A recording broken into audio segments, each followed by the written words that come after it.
The first thing I'd like to say is I can't imagine having three people on stage with whom I would rather have this discussion. So, it's always vital to take a moment and when you're wandering about and to notice when impossible things are happening. And so this is definitely one of them. So I'm very happy to have you here and very much looking forward to this discussion. And so I thought I would start with, I prepared a couple of questions that I shared with the panel beforehand, and then we'll move into the questions that you're all submitting on the app. One of the things I think that distinguishes this conference, possibly, from others that are arguably like it is its emphasis on the story. And I guess I'd like to start, Oz, let's start with you. There's a difference between a story and a theory. There's a difference between a story and a set of scientific facts. How do you understand the relationship between the story that we've been so emphatic about in the opening of this conference? How do you conceptualize a story? And I guess, so that's the question, is what's your theory of stories and why do you think they're so important? Well, facts and experiences are never neutral. They're always within a framework, and the most powerful framework is a story that is true, and particularly if it's history. And that's what many people lack today. So we think of history as something you Google a few facts and so on, but people don't have a sense of identity because they don't have the purpose and the meaning which comes from being part of a great story in which we're fulfilling our small role now. So stories are essential. Right, so a story is a way of organizing value judgments, and it's a way of uniting people socially, uniting people psychologically. Is that telling us where we've come from, telling us where we are now, and what are the choices ahead if we want to make the best of the future. Ayaan, maybe to flesh that out a little bit, I would say you've lived within the confines of a variety of stories, and so let's expound on that a little bit. Tell me your theory of story, and maybe you could reflect a little bit, if you would, on what different stories you've inhabited and what the consequences of that have been for you. Well, thank you very much. Let me just start by saying a story is also the moment, and it's a moment when you're forced to make choices. So in my background, I obviously was raised with the story that gave meaning to my parents and my grandparents over generations. But what was always clear was that you always had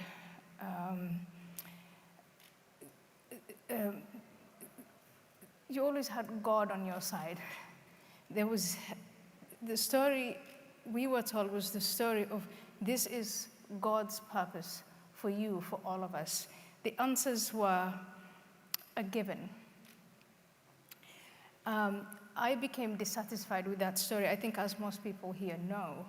And I picked a different story when I was old enough, I thought, and capable enough to make a choice. And again, I think we find ourselves today, right now, in a moment where we have to make a choice, and we have to make a moral choice. I sit here and I can say today, given what's going on, I support Israel. No buts, no ifs, unequivocally.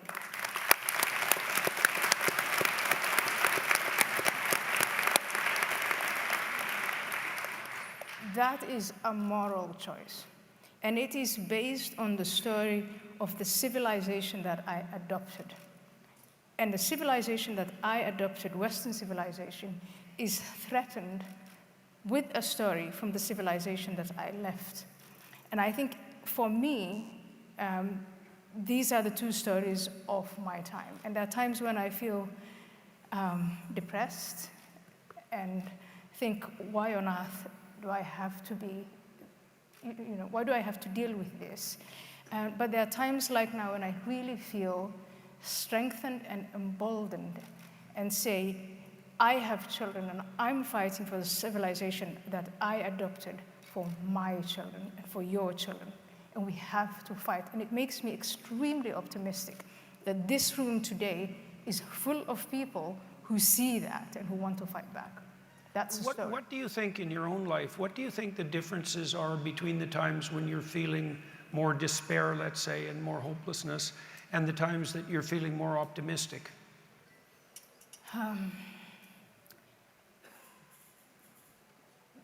The hopelessness for me comes when people make excuses for evil. When you have 3 weekends in a row, 100,000 people who live here and who've grown up here and who enjoy the blessings of this civilization march in London and make excuses for evil and side with evil. It makes me despair because the rest of us don't stand up to it.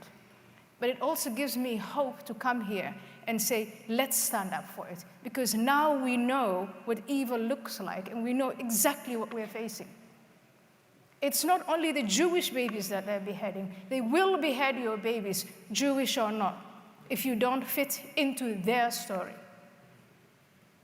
Okay, I have one more question for you on that side of things. Now, you grew up in one story, within the confines of one story, let's say, and you said that there was a time in your life where you chose another. And I would say, what do you think, why did you make the decision that you did make to value the latter story, the Western story that you identified with? Why did you make that decision? And how do you justify it? It was very easy to make the decision because it's a Western story, and Western civilization is a story that cherishes life, that goes to great lengths to preserve life. The story I left was a story that cherishes death. My life as a woman meant nothing. I was a thing, to be traded, to be used, and then to be discarded. And once I found out the differences, I adopted this story that is all about the preservation of life, not only for people in the West, but all human life. That's the story of the West. That's a story that's not told. So, John, Ayaan has made the claim that she found or interpreted the story that has been playing out in the West as something that was life-affirming for her as an individual, and perhaps even more specifically as a woman. And she's pointing to the life-affirming element of the foundational elements of Western civilization, and I suppose part of that would be the insistence that each person, man and woman alike, are made in the image of God and of intrinsic worth, and that is something that we practice, at least to some degree, as well as preach. Now, one of the things that you and I have talked about is that despite the, let's say, the life-affirming element of that story, people have lost faith in it, and there's a certain amount of desperation that's associated with that. And so I would say, well, what have you seen in relationship to that desperation, and why do you think the desperation itself is misplaced? Well, I think it is essentially because we do not tell our own story anymore, and it's left us in a state of confusion. My father was involved in another civilisational moment. He was with the famous 9th Division in the Australian Army, North African desert. He was given up for dead by the medicos, but made it through the night, and I'm here to tell that story. He wouldn't talk of the horrors of war, but I grew up knowing that a massive thing had happened and that my father had gone to his station. He'd stepped up. He'd done what he could. He used to tell a lighter story. Stories are so powerful. 2 Aussie diggers, servicemen for those of you who are not Australian, but most of you are, so, finding their way to a bit of leave, and they dock in Plymouth, and being Australians, just relieved to be alive. They head deep into the city, they find a pub, they get themselves written off. At 10 o'clock, they're thrown out on the street. It's closing time, and Bert looks at Wally and says, mate, we got a problem. We don't know where we are. And Wally says, this bloke walking down the street, he'll be able to help us. And it's an admiral of the British fleet. And he's covered in gold braid and medals. Hey, mate, we're lost. Where are we? I say, do you chaps know who I am? And one Australian looks at the other and says, and now we're in real trouble. We don't know where we are, and he doesn't know who he is. And that's our culture today. We don't know where we've come from. Yeah. We don't know where we are. We don't know how to find our way back to the ship. And we heard that marvellous quote from Churchill this morning. He made the point that when we don't pass on our children, we leave our stories to our children. The story, he said, of our beliefs and our heroes, we leave them without a sense of purpose and place and direction. And, this is the answer to the question, open to Karl Marx's dictum that a people who do not know their history are open to persuasion. Well, where have we left our young people today without a story? Believing they can be an island. The tragedy of the aggressive pursuit of secularism side by side with the aggressive pursuit of individualism, to the point where the great virtue today is personal autonomy. Each man is an island, but we're not up to the task of being God over our own lives and living in isolation. It doesn't work. And the personal harvest is bitter. We see that in the numbers. You see that in your profession. Loneliness, anxiety, mental health, self-harm amongst our young people in a country like Australia and yours. I mean, this is unbelievable. But the collective harvest is bitter as well. Identity politics, atomisation, the lack of community, and individualism should never be a selfish doctrine. But we haven't told the story, we've not passed it on, we've not brought the wisdom of the ages to the current generation. And if nothing else motivates every one of us in this room, it ought to be that current generation, our children and our grandchildren. So let me...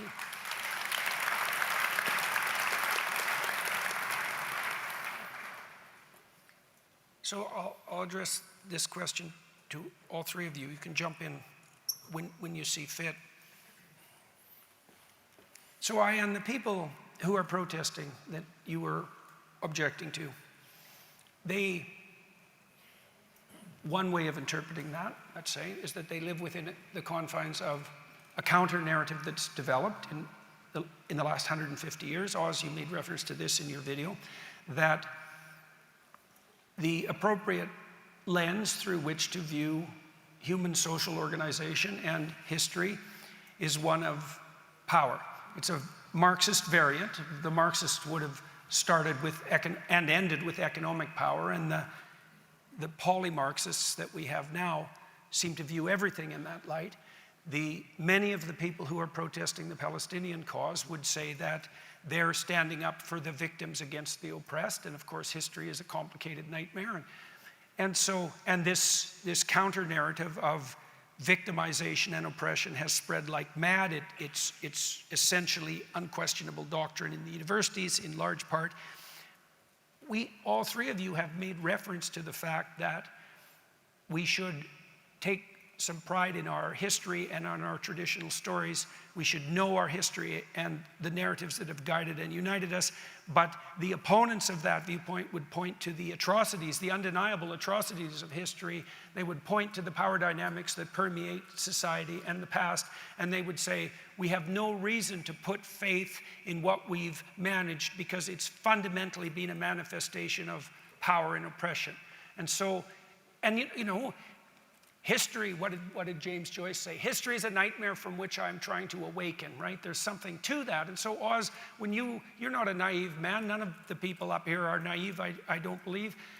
When you look at the counter-narrative that insists upon the brute reality of power as let's say, the ultimate mediator between people and the catastrophes that's emerged as a consequence of that, how can you simultaneously say that we should have some, let's say, pride in our heritage and in our stories and in what's united us previously? How do you reconcile those in your own imagination? Rabbi Sachs used to say that the central choice today is between the idea of power and the power of ideas. But of course, which ideas? Now, for me, the radical left tackles injustice, and they're right to do so. There is injustice. But the difference is they have no truth. Postmodernism, we're post-truth. If there's no truth, everything's power. So you set up a conflict of powers to subvert the status quo. And the Romans are very clear about the end result of this. You can only achieve the peace of despotism. In other words, a power so powerful, it puts down every other power, the state. So I would say bluntly about the radical left, their revolutions never succeed, their oppressions never end, and their promised futures never arrive. Now you compare that with the Jewish and Christian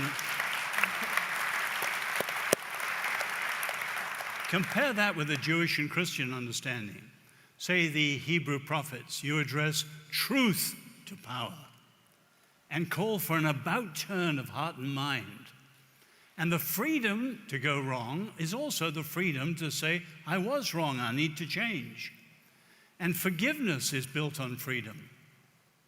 You can have the past freed and the future of a second chance freed. And the prophetic biblical understanding, Jewish and Christian, with that strong sense of freedom and responsibility, bringing truth to power.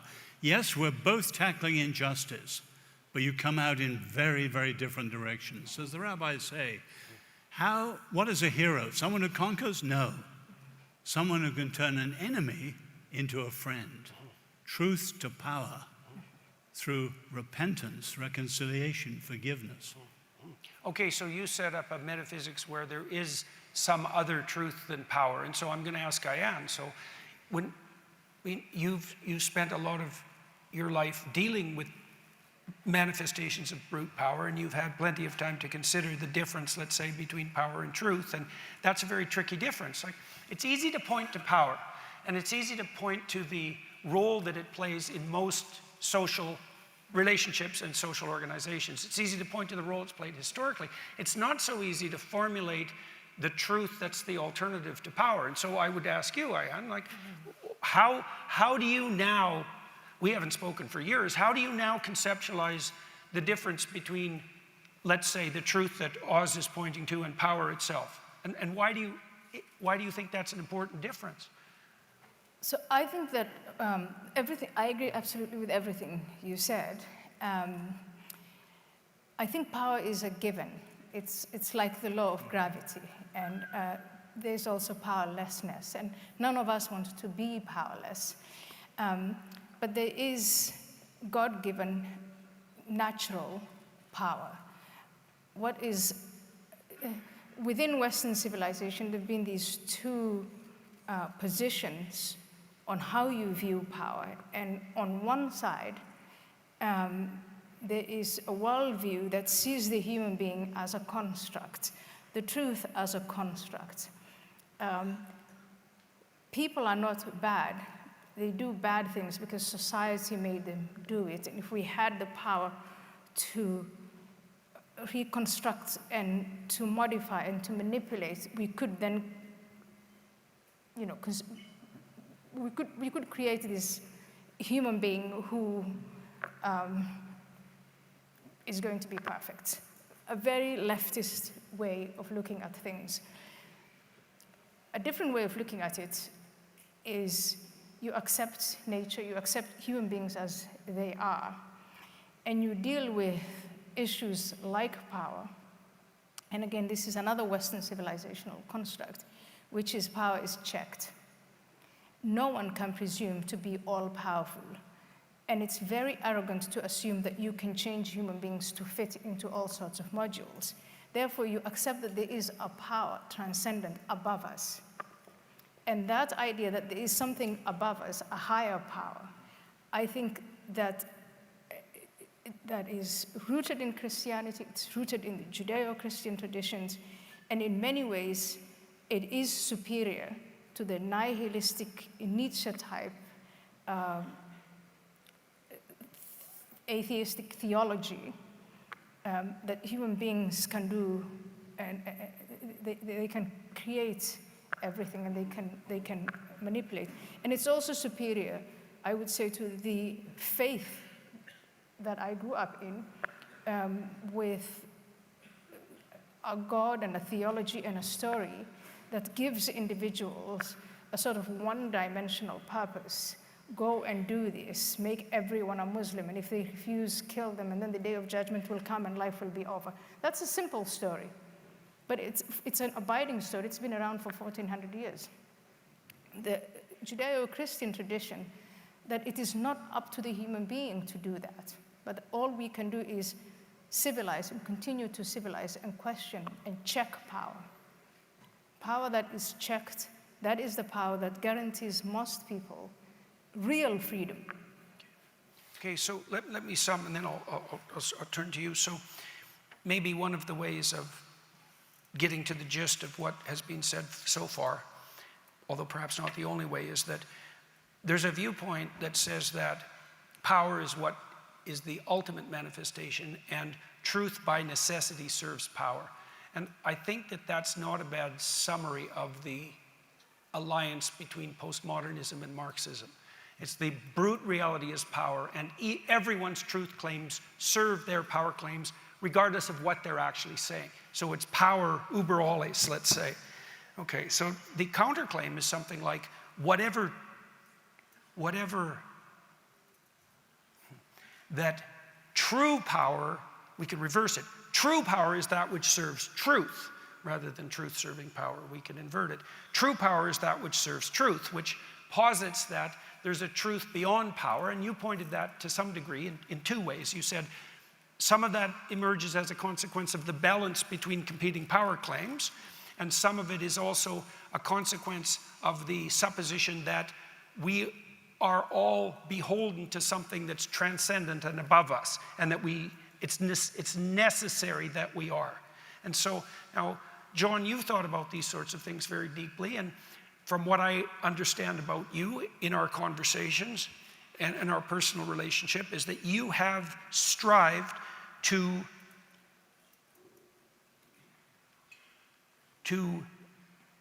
what would you say? You've strived with the power that's been granted to you to serve truth. How do you think that's different than merely manifesting your own power? And why do you believe your own claim that you're trying to serve something like truth rather than power? You know, because if I was a really suspicious Marxist type, I would say, your claim that you're serving something other than power is just an index of how tricky and Machiavellian you really are, right? Yeah. I was hoping you wouldn't expose me. Look, life is a tricky business. Politics is a tricky business. Now, one of the most, to me, attractive things about a true conservative is they understand this great essential, which is that human nature does not change. Yes. And it's the loss of that wisdom that I think has led to this sort of dog-eat-dog society now. We cannot hold properly in suspension the idea that Blaise Pascal, the great French mathematician and thinker, who made that very, I think, a remarkable comment, that man is both the glory and the scum of the universe. Or as Solzhenitsyn had it, the dividing line between good and evil passes not between man and woman or black and white or Catholic or Baptist or Muslim or Christian, but somewhere across every human heart. And the point that I would draw out of that I think is worth making is, and you know, I owe a lot of this thinking to Oz because you've had a touch of his thinking, but I'm going to unashamedly plug his writings, The Magna Carta of Humanity and the short version, The Civilizational Moment. It'll get you thinking. Seriously, Oz's writings, I've been enjoying them since I was 25. But it's really important to understand that at the high points, wise men and women have been afraid of power. They've not wanted to pursue it for themselves to lord it over others. The American founding fathers realized that the road to freedom wasn't, this may come as a surprise to some, not to think of the American people as exceptional and as great and as awesome and what have you, but to recognize with all their resources and so forth, power might go to their heads. Mob rule might take over. The road to freedom is through realism. It's the point Ayaan has made. You divide power up. You limit it. Nobody can accumulate too much of it for too long. You ensure that governments can be changed when they get lazy and sloppy. Mind you, there was a government in Australia that didn't get lazy and sloppy once, and they still voted us out. But they do, and you can change them at the point of a pencil. And yeah, all of us have things in our own cultures that we're ashamed of that have been messy and unattractive.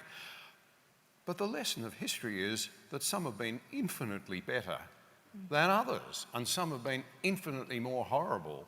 And when it's been about the pursuit of power and lording it over others, rather than a commitment to the common good and a human flourishing and the service of others, I mean, good grief, I don't know how they measure these things, but 4 million, half the world's population, one way or another, tapped into Queen Elizabeth II's funeral. They were acknowledging a remarkable woman, but what was she most remarkable for? Her dedication to her subjects, to other people. Goodness does happen. You just need to temper it with great realism and avoid utopianism. Okay, so one of the mysteries, I think, about the claim that power is the ultimate motivational principle from a psychological perspective is that I'm always left wondering, like, power in relation to what? So you might say, well, if I'm powerful, I can have what I want, but it begs the question when you phrase it that way. If you say I'm powerful, I can get what I want, the question it begs is, well, what's the nature of my wants? And why do I think those wants are the I that should be served, right? Because if you look at people who are narcissistic, for example, or psychopathic, who do rely on nothing but power to get their way, that power is always in the service of a very finite and selfish, impulsive hedonism. And the problem with that is that immediate gratification is not only rather pointless, but also destructive of any long-term relationships. You know, if I use you or anyone else as merely a vehicle for my immediate gratification, I forgo any sort of relationship that we might have that would be productive over any length of time. The other thing you see that happens to people who only use power is that they betray themselves. I mean, many people who are psychopathic users of power end up in prison because they do stupid short-term things that compromise their medium to long-term well-being. And so, Oz, maybe we'll start with you. It's like part of what I see as the relationship between this transcendent good that we've been describing, that's often characterized as God, let's say, is that it's the antithesis of that impulsive and hedonistic selfishness that, if manifested, is by necessity psychologically and socially destructive. So I'm wondering, like, is that a way of conceptualizing the relationship between the immediate and the transcendent that you would accept? Or change it from a power discussion to freedom discussion, which is where it touches most people in the West. And Lord Acton famously, freedom is not the permission to do what you like. It's the power to do what you ought. Because real freedom is like a gift in sports or music or whatever. Dedication and discipline, and you grow free, but you're not instinctively free. Whereas many of our Western views of freedom are unrealistic, libertarianism and so on, freedom from. Right. And we need to recast the whole understanding of freedom. Right. So that's how freedom deteriorates into hedonism. That's right. Now, well, one of the things we Let me put it simply. Yep. Freedom absolutized is anarchy. Reason absolutized is authoritarianism. So you look at the two false revolutions, say in the Russian Revolution 1917, you had both the anarchists and the Marxists against the Tsar, and they won.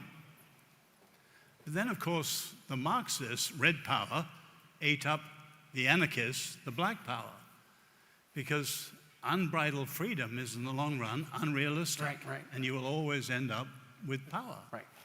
And so we've got to reinsert a robust, realistic, as you'd say, responsible view of freedom again. The central issue in the West is freedom.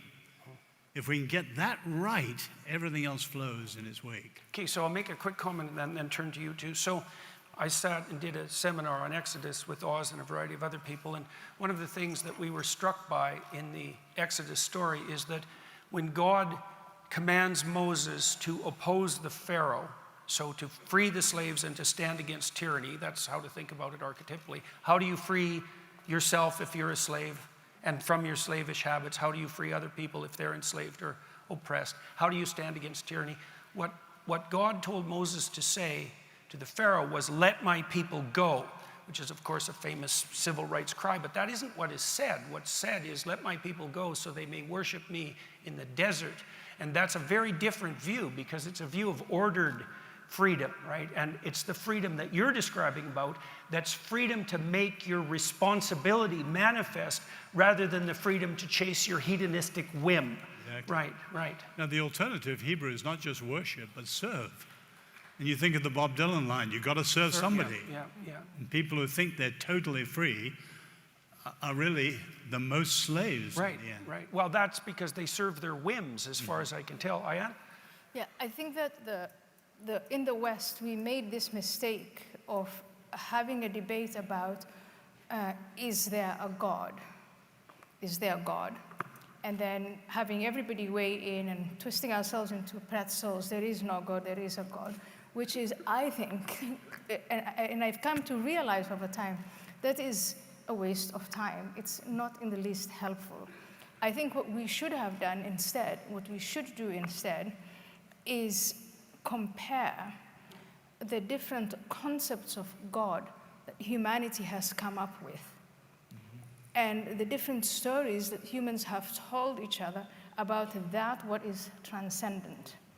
And what I find appealing, for instance, about the Judeo-Christian story is that that transcendent power ends up being a story about freedom, about tempering power, about establishing institutions and establishing teachings that give unto Caesar what is Caesar's, that don't matter, basic, maybe universal human decency then becomes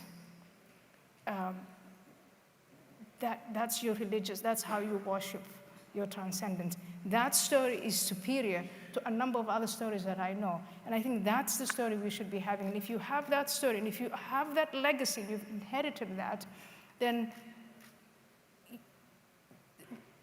you not only appreciate it, but you also fight to preserve it. And you have a mirror to hold to the other gods that are presenting themselves as omnipotent and powerful. So you put your finger on something key there, I think, because I think one of the things that happened in the West after the Enlightenment is that we started to regard the religious proposition as one theory about how the world was as a set of facts among others. And so you can have the conversation, is there a God or isn't there a God, as if that's a simple statement of fact. But the point you're making... And you can have it without losing your head. Right. And the point you're making, the point Oz was making, I think is something like, well, you're going to be in service to something, and you could be in service to you could be subordinate to your impulsive and hedonistic whims, or you could integrate that in a manner that puts you in service to something that's higher, and then the question becomes, as you point out, well, what is the core nature of that which is highest? We'll accept as a proposition that there's a rank ordering of values from lowest to highest. The question becomes, what's appropriately put at the highest? And you're pointing to such limitations on what's highest, or conceptualizations as limited government, and the notion that each person is of divine value, and all as reflections of what should be in the highest place. Mm-hmm. Yes. Jordan, I love what Ayaan's saying too, because I think contrast is the mother of clarity. Yes. Mm-hmm. And leaders should define reality and set out the choices that people must make. So Moses, I put before you blessing, curse, life, and choose life. Mm-hmm. Abraham Lincoln, you can't be half slave, half free. We've got to choose. And we've got to say that to the West today. So, I mentioned in the video, I was a 7-year-old in the Chinese Revolution. When I was many, many years later, a graduate student at Oxford, I remember dinners with the great Sir Isaiah Berlin. And the first time it turned out he'd been a 7-year-old in the Russian Revolution. And he described with a shudder the things he saw, as I could well do the things I saw in Nanjing. But then he always ended up by saying, thank goodness the West stood against Hitler and Stalin.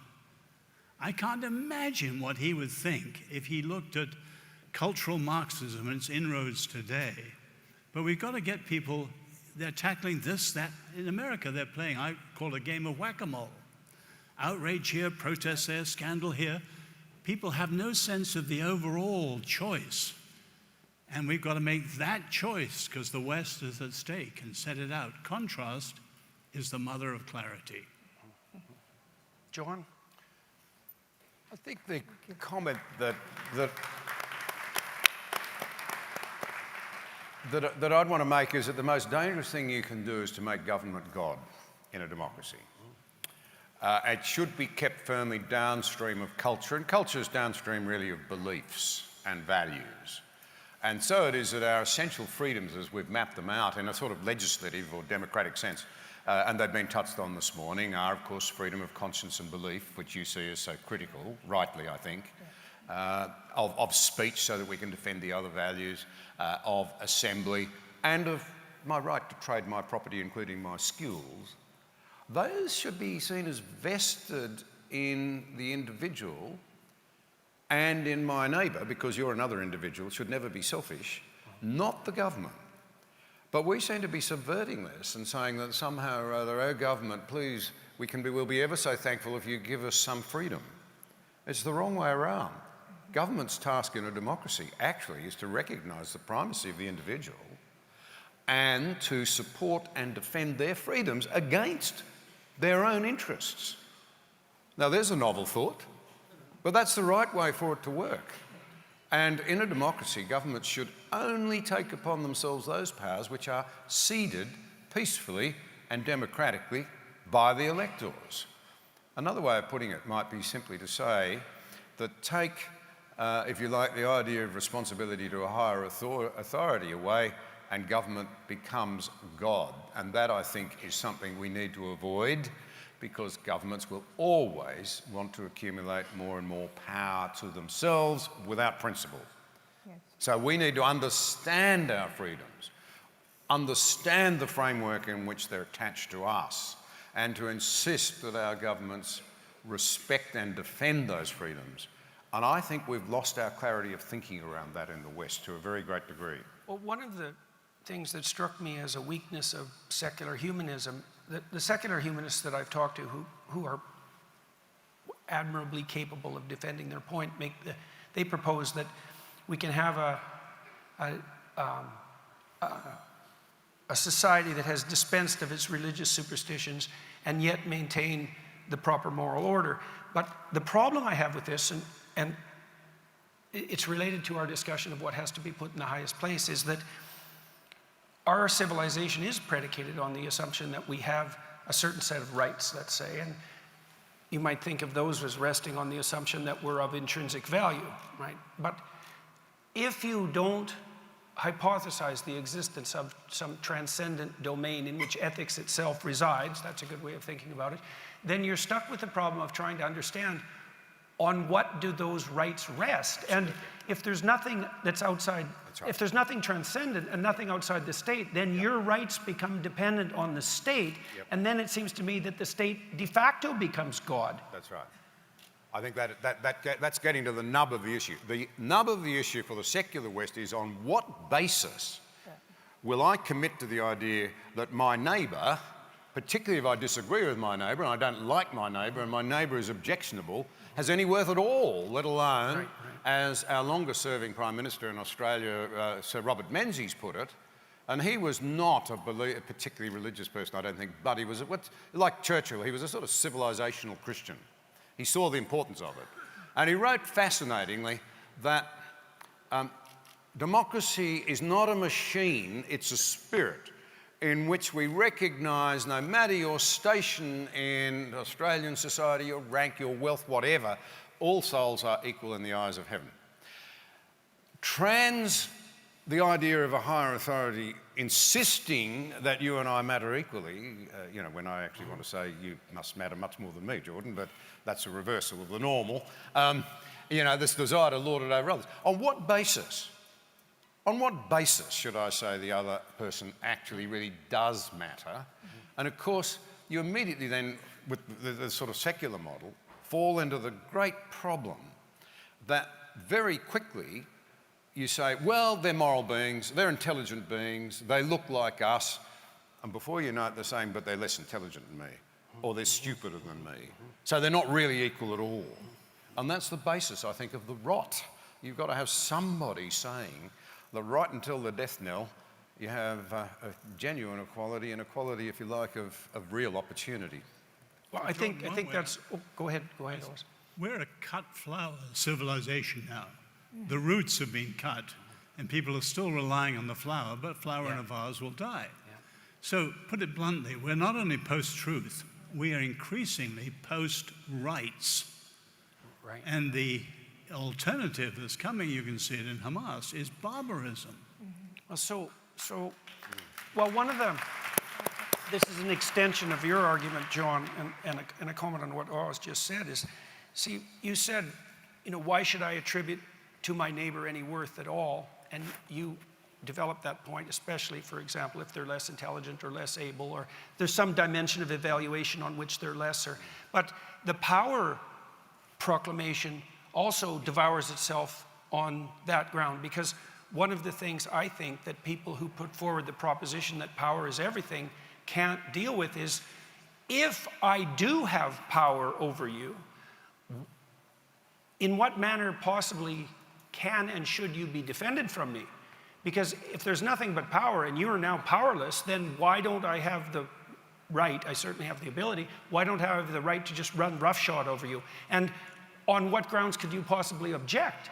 If power is everything, then the most powerful person is everything, and the most powerful person therefore has dominion over the weakest person, and that's that. And I don't see a defense against that on the secular humanist side. And so John, what do you think about that? Well, I think that is a huge problem, and I don't think he'd mind me saying it. I was talking about it with Tom Holland over dinner one night. It wasn't publicly recorded, but he said that is actually the greatest problem for the secular humanist view. How do you actually find a genuine basis for the respect on an equal basis of all citizens, even when you disagree with them? Now, I can't help mentioning this, the Australians will know, but the non-Australians seem to be talking about it nearly as much. We've just had a constitutional referendum in Australia. It's very difficult to change the Australian constitution. And what happened was that every elite grouping in the country, as far as I can tell, from the Prime Minister and his ministers down, through to all of the academia, 90% of the media, it was just astonishing. The corporate types, the sporting codes, saying you need to insert this modest little proposal that just happens to be a group right for one group of Australians based on their ancestry or their colour or both, depending on how you chose to pitch the argument. And what was absolutely astonishing was, despite the heft of the cultural elites, the Australian people said resoundingly, in no uncertain way, no. And the research showed that they said no overwhelmingly, because they said we do not want to be divided. And so then we hear that, the intelligent people who have degrees and a lot of money and live in the wealthy suburbs, they could see the value of this move. And so you get this terrible divide. Clever people, we elites know best for you, so they'll try and go round it. Yeah. So in a sense, this is a civilisational moment. Are we going to respect the voting citizens again and their clear will and intent? Because we're the arc of responsible citizens. We want to reinvigorate a citizenship where people feel alienated and patronised, because they are being alienated and patronised by the expertocracy.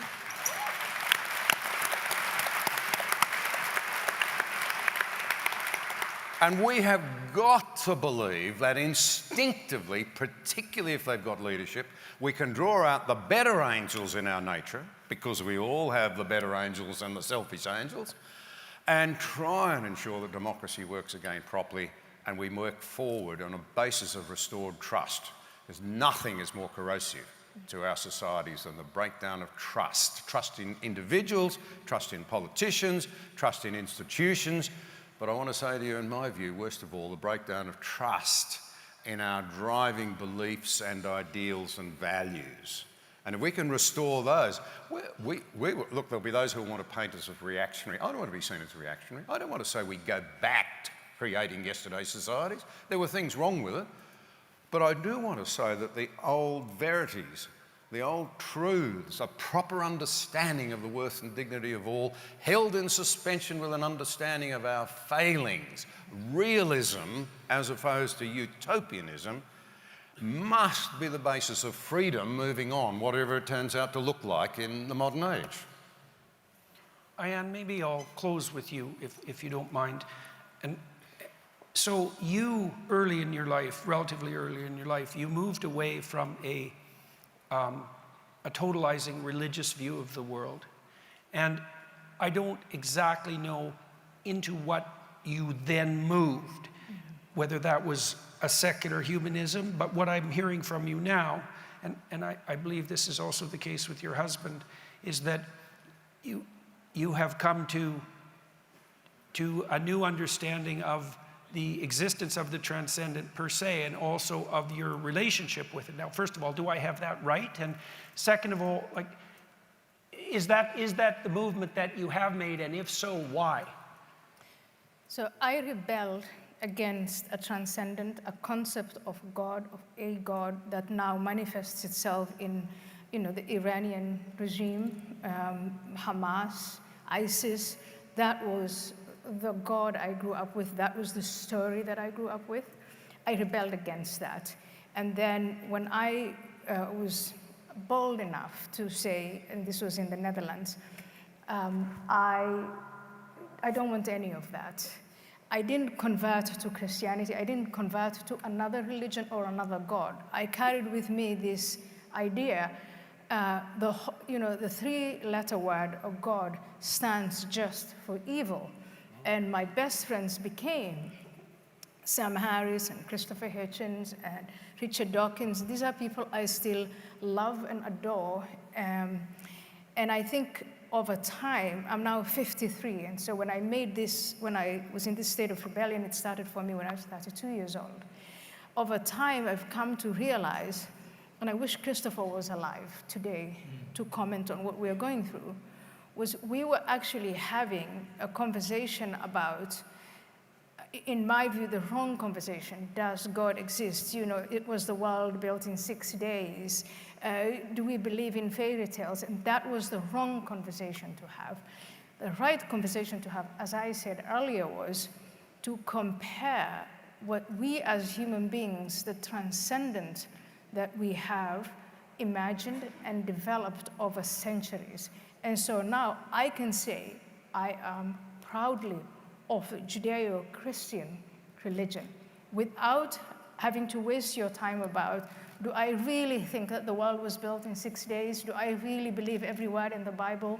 No, but I do believe that that's Judeo-Christian tradition, and what it has brought forth is, those are the values that I aspire to, the values by which I live. I was called a Christian by Roger Scruton in 2008, and I said, Roger, no, I'm not a Christian. And he said, but you act like a Christian, and you behave like a Christian, therefore you are a Christian.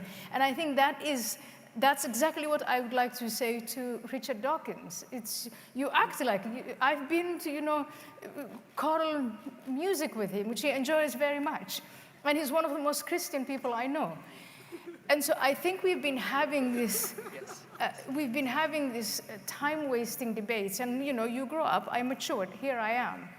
But the quotes that you just had about, Western civilization is a cut flower, and cut flowers die. That is true.